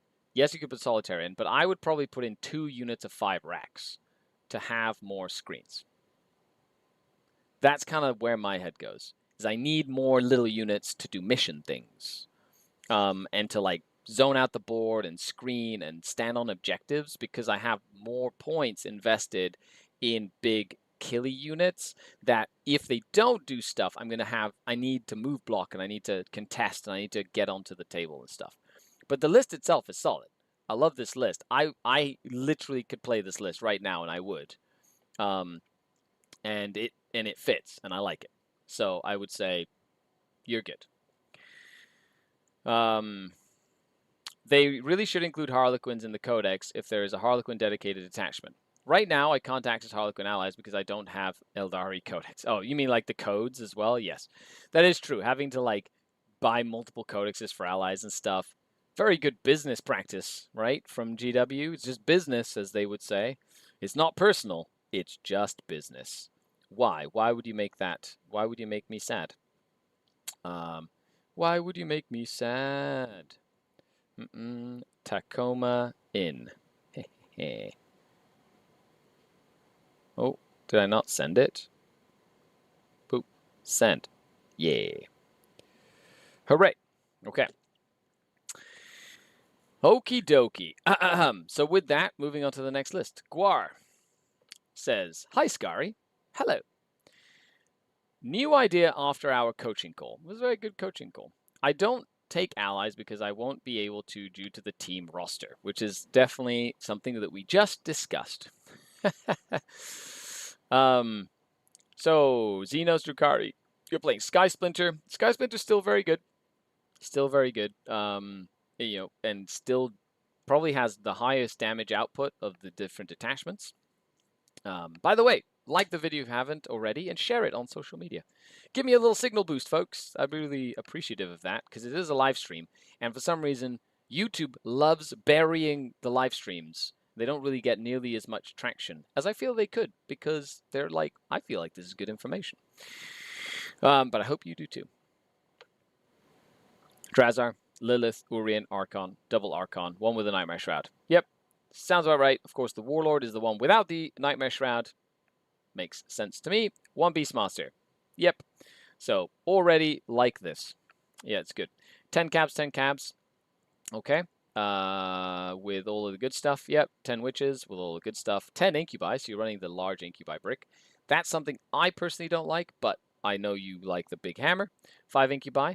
Yep. So then you can switch, mix and match and switch. 5 mandrakes, 5 mandrakes. Good. 5 scourge with dark lances, 5 scourge with haywires. Double Chronos, 1 Raider, 2 Raiders, 3 Venoms. So no Void Raven Bomber, but you've kind of gone for a more hammer incubi brick. What I like about this list is that you have a lot of options with like splitting stuff up, right? So you can go, where's the court? Do you have a court in here? Interesting. So you don't have a court, which is the only thing, like I understand why you don't have it, but like I love the court. I think the court in Sky Splinter is excellent. So 10 incubi, 5 incubi, and the like cabs. You've got lots of tricks that you can do with the amount of characters you have. Because you can go Drazar into 10 incubi if you need, or into 5 incubi if you need.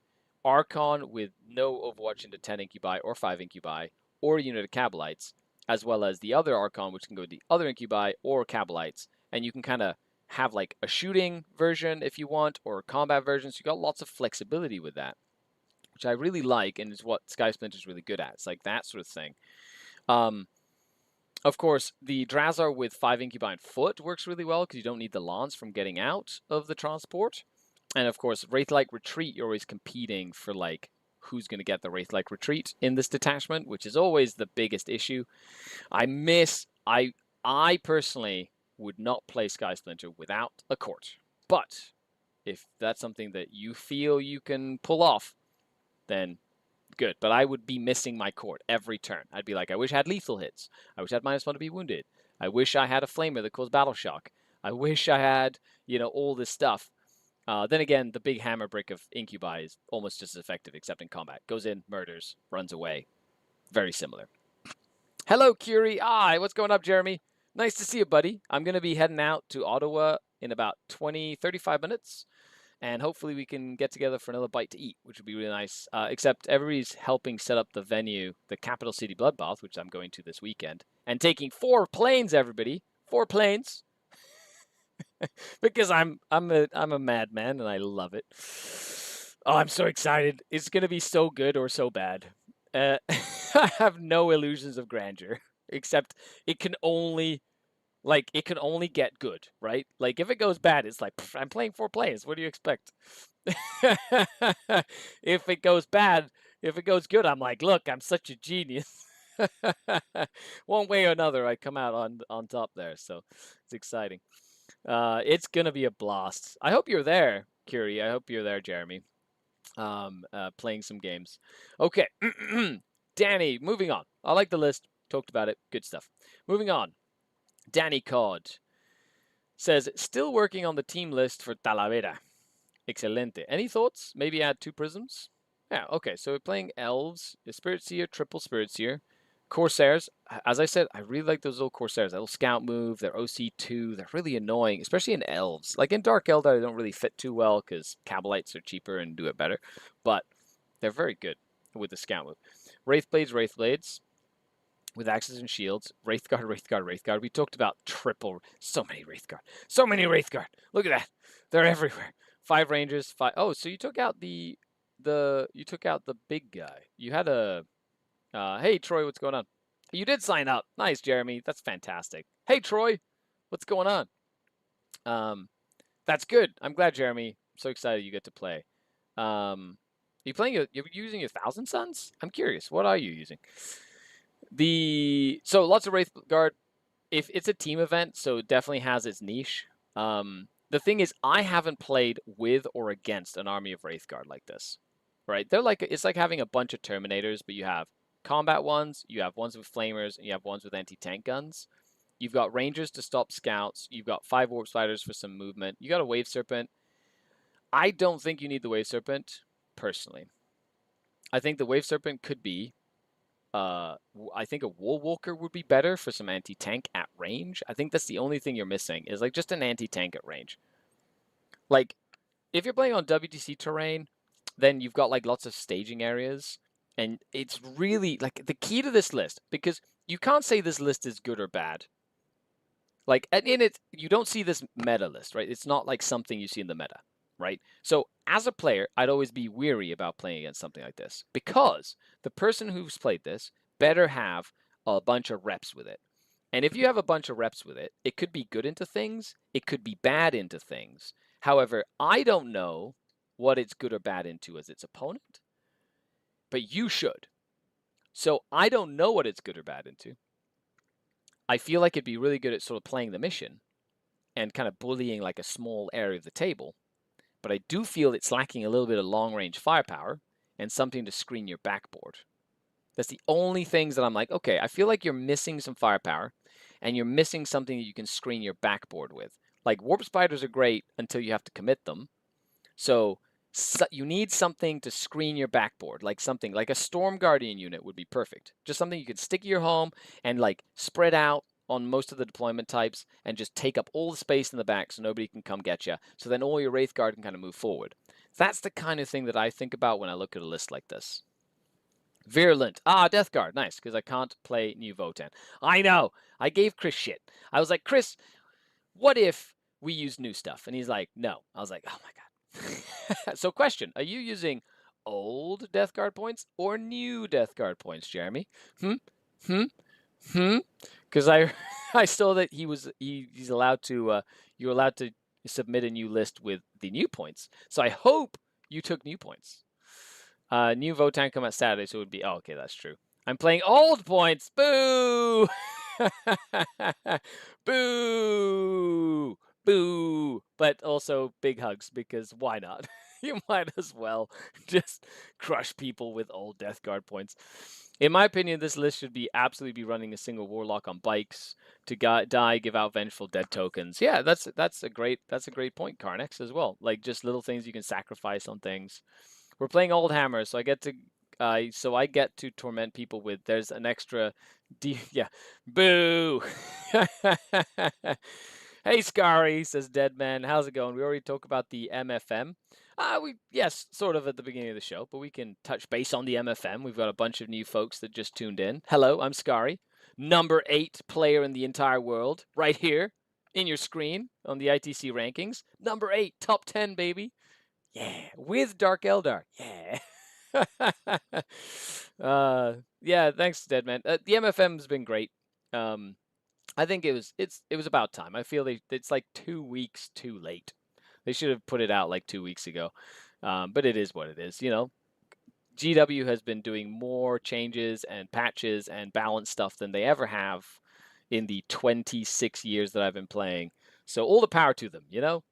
I'm glad that they do this stuff. So it's good for them, and I like it. Other than that, we'll see what the Minotaurum, we'll see what the balance data slate gives up and stuff too. So it'll be good. I mean, they did the same with DACA, but the community kind of forced it. Yeah, DACA, like they could have let DACA sort of like, I think DACA was more of a knee-jerk reaction because it was so oppressive so quickly, whereas like the other stuff has been oppressive, but there are lists that just kill knights very well, and there are armies that kill like Death Guard, but there are armies that just kill Death Guard or kill knights decently. So it's like they have like more predators than orcs did, where like hide, and then you're tabled, which was what Daka orcs did. Onto everything, like almost everything died to Daka orcs. Yeah, other than that, Danny Cod, I like the list. That's kind of what we think. I think what Karnak said about maybe adding in a couple like little units to get like vengeance points and stuff should be good. But I like the idea of having a more screening unit and then a couple of longer range shooting units as well to sort of like just have some like to cover the angles and maybe pop open a rhino or threaten a knight at range or get extra AP. I don't know, whatever it is.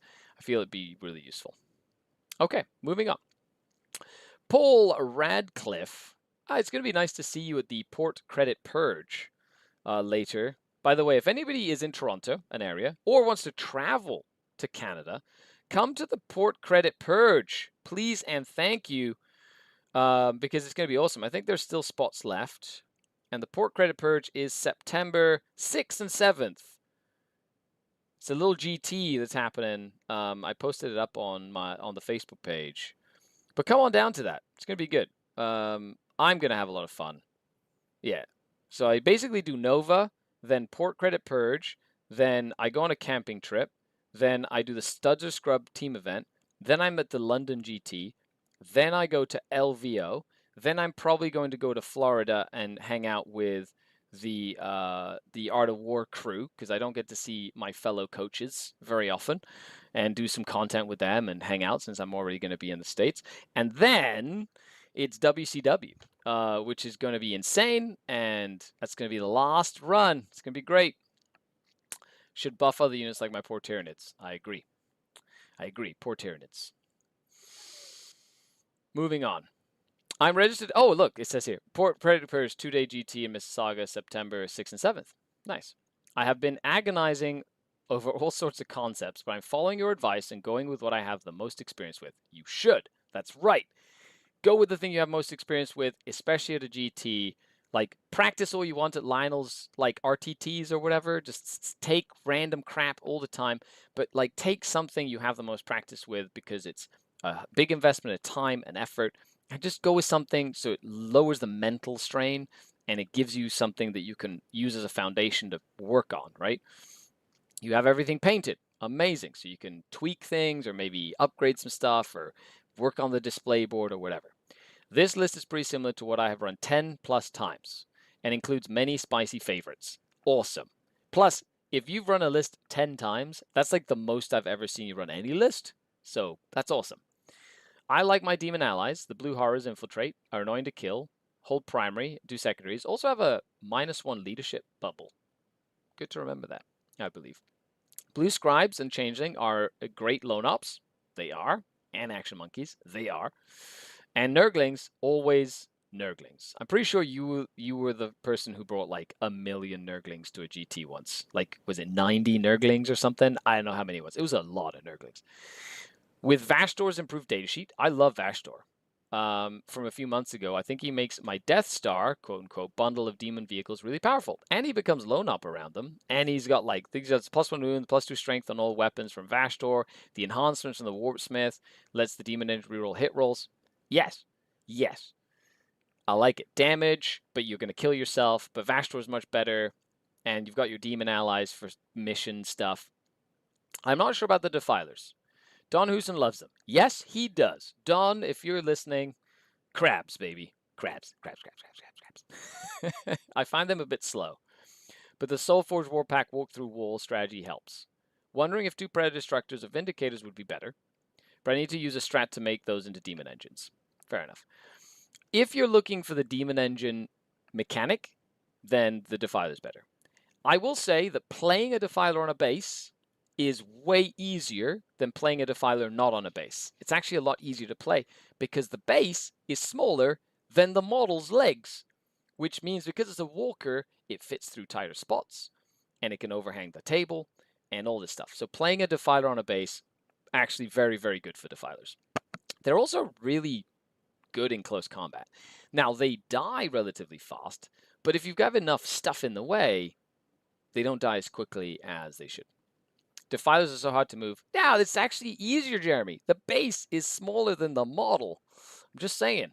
Just saying. It's much easier to move the Defiler around because it's a walker, so the legs can ignore the walls, and it's just the base that has to move around. And I've played Honor Gadoon crawlers, which I think are the same base, so I guess I have a bit of practice. But much easier than using them on the giant bases, in my opinion, than the giant legs, because the legs were all over the place. But other than that, they've got like decent guns. Is a Vindicator going to be better damage output wise? Probably, right? Is a Predator going to be better? Probably. However, you have practice with the Defilers. The whole point is playing with something that you have practice with, and they do combat and they do shooting, right? So I'm not sure what terrain layouts Purge is using, but if they're GW layouts, the Defilers are great. If they're not, then the Vindicators would be better. But I don't want you to start changing your list because you've got 2 weeks, and what I prefer is if you just play this list on the missions that you're going to play at Credit Purge and just get used to using the list. That's always going to be better than changing your list last minute and then not having enough practice with it. That's my food for thought. I wish I could put a Sorcerer and Terminator armor for the extra AP.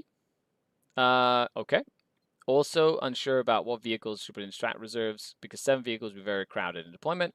Yeah, fair enough. So let's take a look. So number 1, Sorcerer, you got Vashtor, Warpsmith, Cultist, Defiler, Forge Fiend, Venom Crawler, Triple Venom Crawler, Blues, Nurglings, Scribes, Changeling.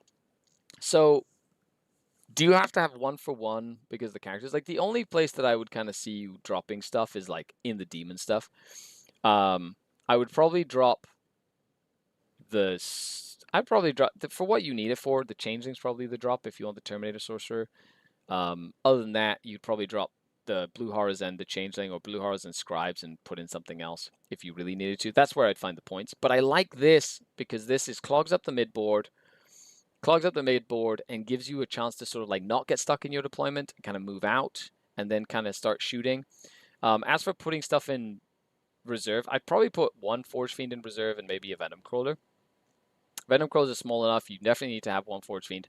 And I like having the Defilers on the board because they threaten with close combat attacks, right?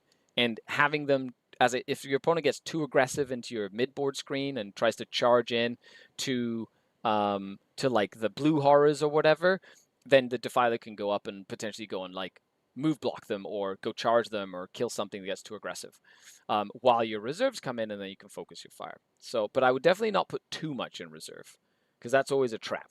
Like I had a player at Edmonton, one of my first Death Guard games, and he put both of his Death Guard Defilers in reserve, and I went first on a like sweeping engagement, and I literally blocked off the whole table, and he was like one desperate escape away from not being able to bring his Defilers in, and they would have died in reserve.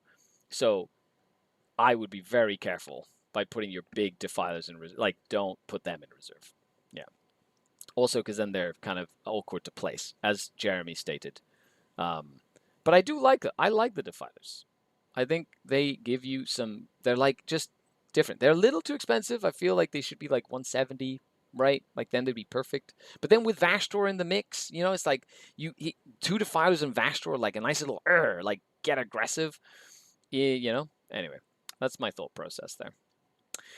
Moving on, Brimstone posts a list. Says, hello, Mr. Scary. Hello, Brimstone again. This is my updated competitive war list. That's orcs. I dropped my Squighog boys, Beast Boss, and Warbikes. Yeah, it was a different detachment, as we talked about on our coaching call. So you're just kind of like honing in more on like what's good for that detachment specifically. And instead, I added a Meganob, 10 flash kits, a big mech with mega armor with the Captain enhancement, Weird Boy with the Cunning. Nice. My thinking was that I already have enough melee threats. I could really use more range punch. That's a good theory, and in practice it should work nicely. Do you think this shift balanced things for the better, or am I leaning too hard into shooting for orcs? Orc shooting is good. Orc shooting is quite good. So never say never. Like, orc shooting will get the job done.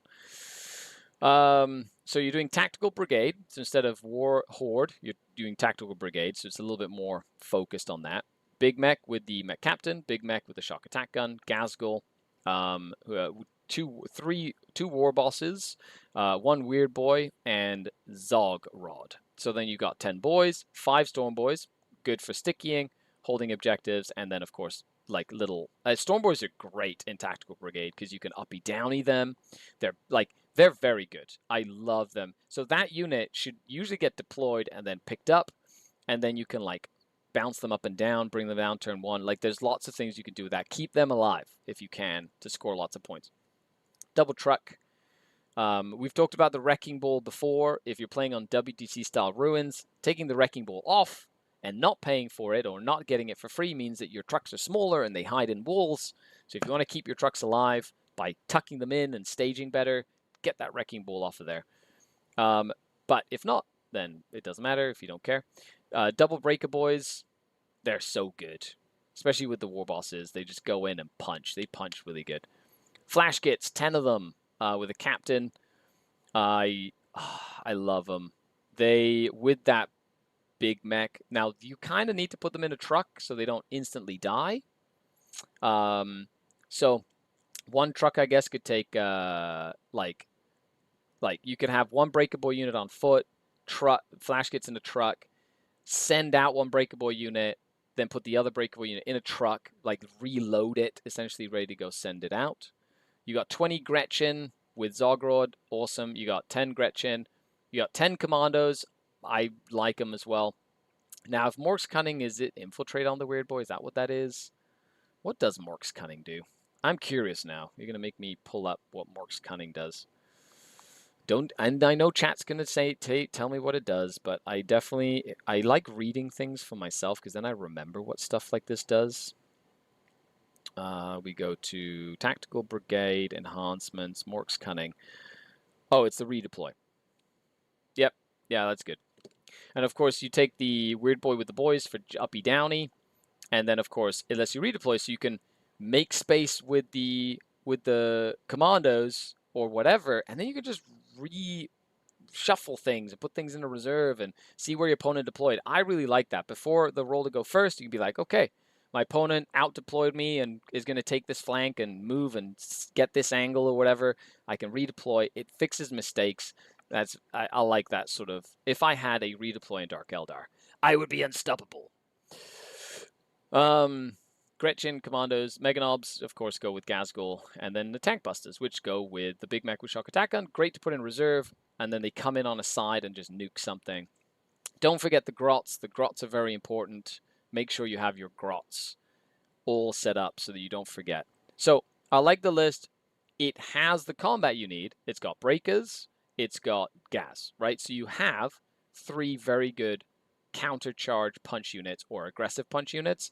You also have Zogrod's giant unit of Gretchen, which are quite good in combat with the +1 to wound and a million little dudes, and very hard to get rid of, especially, and so fast with the war turn. You can threaten like any objective on the table if you stage them, and then just like with the scout and everything. They're very good. And then, of course, you've got the punching. You've got layers of punching. But you have enough shooting that, like, after your war turn, you don't just run out of steam. You still have punch left in the tank. The key to this is target priority. Killing the things that will kill your stuff effectively to then leverage it. And screening. Do not let your opponent behind you. Keep your opponent in front of you. Always. Keep your opponent at arm's length in front of you like this. And then go punch them in the face like a true orc.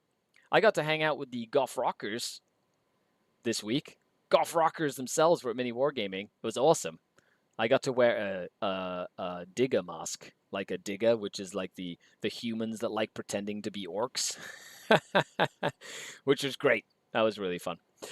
Other than that, that's it for the list crunch. So I'm going to do a couple more minutes here of interaction with the chat, but that is the weekly show. It is the first. This is the first episode of season 4. That's right, 4 years of doing this show, or a conglomeration of that. It starts after the WTC, and it goes until the next WTC. So this is going to be lots of shows, of course, usually for patrons. So if you want to support me on Patreon, the link is in the description below. Please leave a like on the video, leave a comment down below, and share the video if you enjoyed some of the things that we talked about. Feel free to clip it and send it and do stuff with it, or, I don't know, make me a meme. I guess I am a meme, just by existing. Yes, that's right. Also, I'm going to be putting up a link to the store for the Stutter Scrub podcast. We're going to have a little store where you can get some cool t-shirts and other swag with some of the crazy things that we talk about on the podcast, like I'm doing my effing job. Mousepad. I'm doing my effing job, which is something Dustin and I talked about when we're talking about Teams events, like just shut up and do your job. Which is really funny to say. Yeah, when in doubt, stay the F out when in relationship to when talking about footprints. Never be in a footprint. You're either wholly in the footprint for a reason or outside of the footprint. So when in doubt, stay the F out of the footprint. Okay? That's just like a great mantra to remind yourself of. Stay the F out of the footprints. There's a lot of F-bombs in our merch. Maybe it's not kid-friendly. Other than that, I'm probably going to be doing, just as a reminder, some Black Templar stuff, because I'm really enjoying, I love my Black Templars. They're like my first love was my Black Templars. And I can't wait to play my Ontario competitive league with my Black Templars. And after this, I'm going to pack the car. I'm going to head out to Ottawa. I'll be at Ottawa, so make sure you stay tuned on the Instas for like stories and stuff. I'll be doing a full tournament review. I'm playing 4 aircraft, right? 4 aircraft, 2 Void Ray bombers, 2 Razorwing jet fighters, 2 beast packs, an Archon, 10 Cavalry warriors, 2 Mandrake units, 1 Venom, 2 Kronos, 2 units of Scourge. There's not much in the list. Oh, and a Solitaire, and Uri and Rakarth. Okay, there's a little bit extra oomph to the list. But it's super fun. I'm having lots of fun with it. I can't wait to see how silly it is. It's more aircraft than the Royal Canadian Air Force. That's right. That's right. More aircraft than the Royal Canadian Air Force, all in one table of Warhammer. Probably more effective. Haha! Definitely not military grade, because then they just fall apart in the sky. Okay, well, folks, this has been an absolute blast. Oh no, not the Solitaire again. Yeah, I know. Hopefully he doesn't whiff this time. He's actually been doing okay. As soon as they made his AP 2, he's actually better. 4 wounds has actually been a big deal as well, because he doesn't die to a random vehicle explosion every single time. Every time. Which is always a pain in the butt. And he's got built-in precision. Like, he's not bad. He's okay. He's strength 6, so he can punch knights on 5s, and do damage and stuff. He always advances and charges. Like, I like my Solitaire. I think he's not bad. Other than that, folks, thanks a lot for hanging out with me. I really appreciate it. If you'd like to support the channel, the best way is on Patreon. You can also become a YouTube member, where you get access to these videos when I put them up for members. Make sure you stay tuned to the Patreon page, where I do blogs and post hobby updates and stuff. And you can get involved by joining the Denizen Discord. The Discord is free to everyone to join as a rogue trader, because it is the Dark City, right? There's lots of trade to be had. If you want to find the link to that, there is a link on the Patreon tabs. One of the collections is promos, and it's called, it's the first one I did, which was Calling All Rogue Traders, and the link to join is right on there on the Patreon page, so you can find that on there. Of course, if you want to support, that'd be awesome. And a huge shout out to Dan and the Red Dragon in Ottawa for sponsoring my ITC run, officially top 10 in the world with Drukhari, baby. That's right, with 3 more big events to go, LGT, LVO, and WCW, and I'm this close to number 1. Just have to get Innis out of the way. That's right, Innis. I love you, buddy, but I'm coming for you. So other than that, I'm really excited. Thanks a lot for hanging out with me. I'll see you on the next show. Of course, next week we won't have a show because I'll be at Nova shoutcasting. For anybody who missed that, I'm going to be shoutcasting the live GW stream at the Nova Open. I will be at Nova, so come hang out, come say hi, and tune in to the shoutcast. Me and JT, the 2 Dark Eldar bros, the Archons, the Blade, and JT. It's going to be awesome. I cannot wait. So that's going to be super, super fun. I got to take Innis down at WTC. WTC or WCW? Either WCW or the LGT. I'm not sure if he's going to LGT. He's probably going to LGT. So I'll see him there. Whatever. You know what he's going to do? He's going to charge my Fights First court again. And then I'll win. Or I'll have Lilith kill his whole army again. And then I'll win. Anyway, thanks a lot, everyone, for hanging out. You're all amazing. I've been Skari, your grateful host. Signing off until next time. Skari out.